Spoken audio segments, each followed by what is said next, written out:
Tama, no? Kasi nakadepende yan sir sa panahon, sa kondisyon ng katawan. Hindi man yan consistent. Oo, no? Kailangan may ipahinga talaga no ilang minuto Pahinga talaga sir kasi bago magtayo. siya din ang matagalan kapag nahilo ka, pahigain ka pa, matagal ka. I-monitor ng doktor.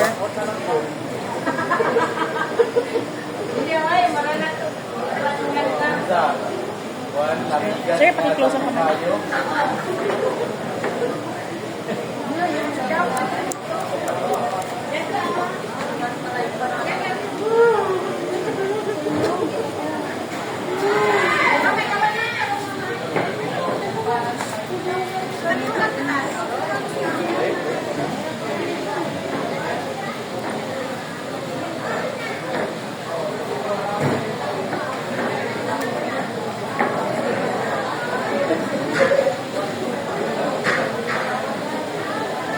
So, ko sir ha. 1, 2,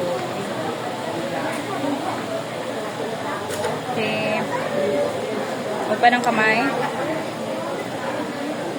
Sir, kung makaramdam ng hilo pagsusuka, sabi kayo ha. Okay po.